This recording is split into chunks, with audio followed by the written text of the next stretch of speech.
एसद साहब, मेरा आपसे पहला सवाल है कि बेसिकली हम पाकिस्तान 75% अपना जो पाम ऑयल है वो इंडोनेशिया से इंपोर्ट करता है एंड बाकी 25% भी इंपोर्टेड फ्रॉम मलेशिया।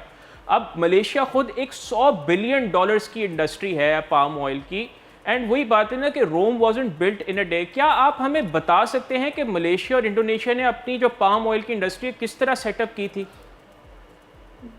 देखें, ये एक बड़ा इंटरेस्टिंग टॉपिक आपने सेलेक्ट किया है।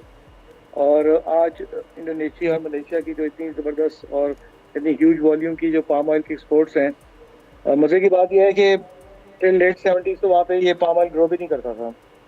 और ये स्टार्ट ऐसे हुआ था कि माथियर मोहम्मद, जो कि सबसे लॉन्ग सर्विंग प्राइम मिनिस्टर रहे हैं मलेशिया के, लेट 70s में जब वो फाइनेंस मिनिस्टर थे, तो एक फाइनेंस मिनिस्टर की कॉन्फ्रेंस थी जिसको वो अटेंड करने के लिए नाइजीरिया गए हुए थे।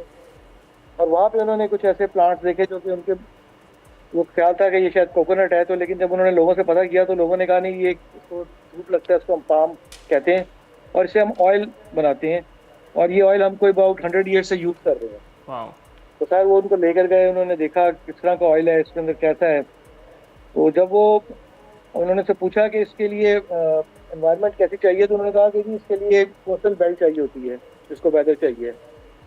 तो माथियर बाद में कहते हैं, ये माथियर खुद ही इसके बारे में बताते हैं कि जब वो वापस आ रहे थे तो रास्ते में उन्होंने सोचा कि यार मलेशिया तो खुद सारी कोस्टल बेल्ट पे है और उस वक्त मलेशिया में इतना कोई पेट्रोलियम, जो कि अब उनका मेन सोर्स ऑफ इनकम है, वो भी नहीं था।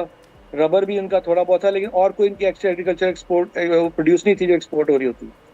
तो उन्होंने ट्रायल बेसिस के ऊपर फिर ये मलेशिया में लगाया।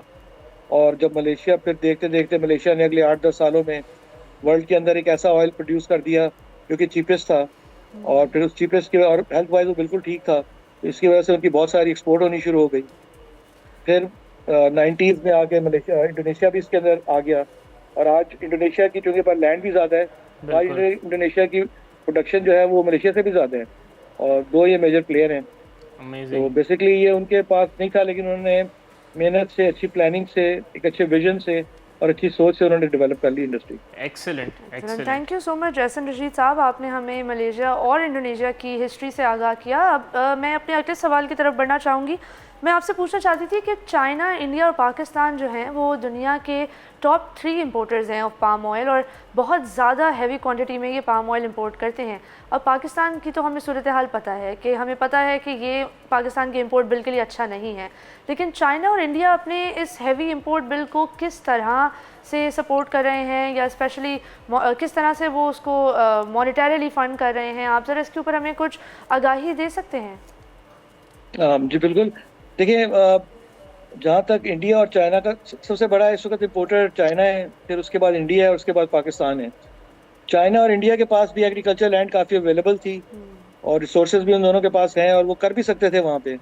और ड्यूरिंग मिड 80s में जब राजीव गांधी साहब प्राइम मिनिस्टर थे इंडिया के और मनमोहन सिंह उनके फाइनेंस मिनिस्टर थे, तो उस वक्त राजीव गांधी साहब ने उनको टास्क दिया था कि जी आप इसकी एडिबल ऑयल की प्रोडक्शन बढ़ाएं और हमारा इंपोर्ट बिल कम करें।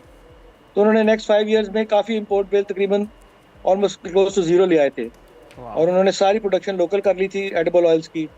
वहाँ पे पाम ऑयल का नहीं था, तो उन्होंने रेप सीड, सनफ्लावर, इनको काफ़ी चढ़ावा दिया और उसकी वजह से उन्होंने अपनी जो गैप था पूरा कर लिया था। लेकिन बाद में उन्होंने गैप खुद क्रिएट किए, चाइना ने भी और इंडिया ने भी, कि वो इंडिया बहुत सारी मसाला जात एक्सपोर्ट करता है दुनिया भर में। तो जो वो मसाला जात एक्सपोर्ट करते हैं तो उनको जो लैंड उन्होंने उसके लिए एलोकेट की हुई है, उससे इतनी इनकम आ जाती है कि वो पाम ऑयल को आराम से फाइनेंस कर देते हैं, बल्कि 2 to 3 टाइम्स उनके पास इनकम आ जाती है। इसी तरह चाइना के पास, क्योंकि वो हब्स की बड़ी प्रोडक्शन है और हब्स का रेट ऑफ रिटर्न बहुत अच्छा है, तो उन्होंने भी इसलिए अपनी लैंड को हब्स पे लगा के बाहर से इम्पोर्ट करना किया। उनको भी वायबल है कि वो जितनी एक्सपोर्ट कर लेते हैं हब्स की, उससे बहुत 1/4 वैल्यू का वो एडिबल ऑयल बाहर से मिला लेते हैं। तो उनके ऊपर दो इकोनॉमीज़ पर तो इतना इफेक्ट नहीं पड़ रहा। पाकिस्तान पर ज़्यादा इफेक्ट पड़ रहा है, क्योंकि पाकिस्तान की तो आफ्टर पेट्रोलियम सबसे बड़ी इंपोर्ट बिल ही इसका है, एडिबल ऑयल का। सब्सक्राइब करें और बेल दबाएं ताकि कोई खबर रह न जाए।